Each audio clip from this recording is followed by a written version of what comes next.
Tanungin kita ng totoo. May nasabihan ka na ba ng malaking plano mo tapos biglang nawala yung gana mong gawin ito? Sinabi mong magigising ka ng alas 5 ng umaga. Nag-post ka tungkol sa pagsisimula sa gym. Sinabi mo sa mga kaibigan ang ideya mo sa negosyo. At sa isang saglit, gumaan ang pakiramdam. Pero ilang araw ang lumipas, walang nagbago dahil ang pagsasalita ang nagbigay sa iyo ng gantimpala bago mo pa ito nakamit. Diyan natatalo ang karamihan. Hindi dahil kulang sila sa talino, hindi dahil kulang sila sa oportunidad, kundi dahil tinatapon nila ang kanilang lakas sa pamamagitan ng ingay. Isinulat ni Marcus Aurelius, "Huwag nang mag-aksaya ng panahon sa pagtatalo kung ano dapat ang mabuting tao, maging isa na." Sa mundo ngayon, ganito ang ibig sabihin noon. Tigilan ang pag-aanunsyo, simulan ang pagiging. Tingnan mo ang sarili mong buhay. Nakikipagtalo ka sa comment sections. Sinusubukang patunayan na tama ka. Ipinapaliwanag mo ang sarili mo sa mga taong desidido nang hindi ka intindihin. Ipinagtatanggol mo ang iyong mga pinili sa mga taong hindi naman mismo nagtayo ng kahit ano.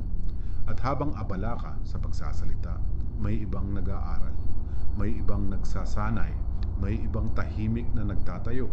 Hindi nila pinipost ang maagang paggising. Hindi nila inaanunsyo ang mga pagsubok. Hindi nila ipinapaliwanag ang kanilang estratehiya. Nagpapabuti lang sila. At isang araw titingin ka at nandoon na sila sa unahan. Iyan ang kapangyarihan ng katahimikan. Ang katahimikan ay hindi kahinaan. Ito ay nakaimbak na enerhiya. Ang malalim na pag-iisip ay hindi labis na pag-iisip. Ito ay paghahasa ng talim bago ang laban. Ang tahimik na pagpanalo ay hindi pagtatago.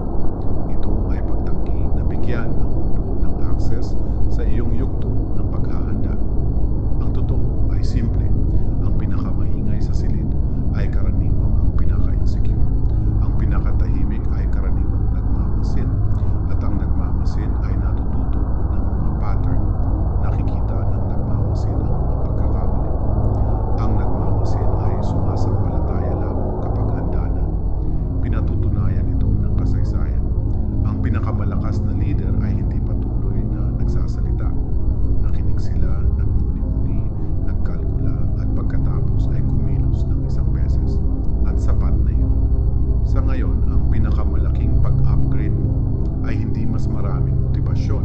Ito ay mas maraming pagpipigil. Maging tahimik, mag-isip ng malalim, manalo ng tahimik.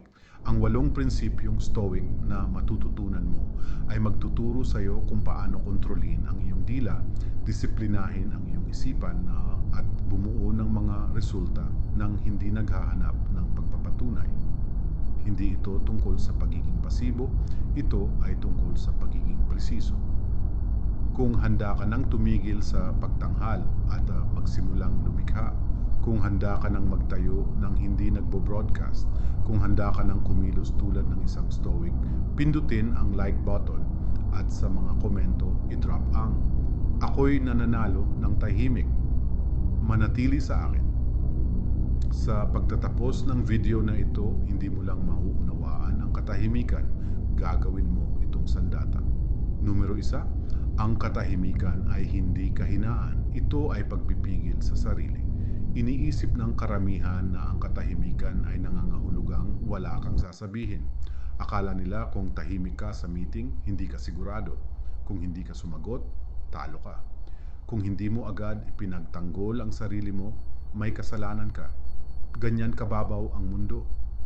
Ngunit iba ang itinuturo ng Stoicism. Isinulat ni Marcus Aurelius, ang pinakamagandang paghihiganti ay ang huwag tularan ang iyong kaaway. Basahin mong muli, hindi sila daigin, hindi sila hiyain, hindi sila wasakin. Tanggihan lamang na maging katulad nila. Isabuhay natin ito. Nasa trabaho ka, may katrabahong pahapyaw kang ibinababa sa harap ng iba. Nasa usapang pampamilya, posible sa iyo ang isang sarkastikong komento. Online, may estrangherong hindi gumagalang sa iyo sa comment section. Kumakabog ang dibdib mo, bumibilis ang pulso, nag-iisip ang isipan ng perpektong sagot. Gusto mong tumugon agad dahil ang pag-react ay parang nakakalakas. Pero hindi, ito ay predictable. At ang mga predictable na tao ay madaling kontrolin. Ang katahimikan sa sandaling iyon ay hindi kahinaan. Ito ay pagpipigil sa ilalim ng presyon. Ito ang kakayahang maramdaman ang emosyon at hayaang nakawin nito ang iyong pag-uugali. Iyan ang pagpipigil sa sarili. At ang pagpipigil sa sarili ang pundasyon ng lahat ng iba pang lakas. Kung hindi mo makontrol ang iyong dila, hindi mo makontrol ang iyong buhay. Kung hindi mo makontrol ang iyong emosyon, hindi mo makontrol ang iyong mga desisyon. Kung reaksyon ka sa bawat provokasyon, pinapayagan mong pangunahan ka, ikaw ang hindi nangunguna. Narito ang hindi naiintindihan ng marami. Kapag tumahimik ka sa gitna ng disrespect, lumilikha ka ng psychological imbalance. Inaasahan ng kabilang tao ang reaksyon. Handa sila sa resistensya. Handa sila sa paglala. Pero kapag hindi mo ibinigay, nalalantad sila. Mas nagsasalita sila. Sobra silang nagpapaliwanag. Ibinubunyag nila ang insecurities. Ikaw nananatiling matatag. Ang kalmado ay nakakatakot dahil ipinapakita nitong hindi ka madaling igalaw. Pero ang katahimikan ay hindi nangangahulugang pagsupil. Ang stoicism ay hindi emotional numbness. Ito ay emotional processing. Nararamdaman mo ang galit, kinikilala mo ang hapdi, napapansin mo ang impulse na gumanti, at pagkatapos ay pinili mong huwag. Ang paghintong iyon, ang espasyo sa pagitan ng stimulus at response, ay kung saan nakatira ang kapangyarihan.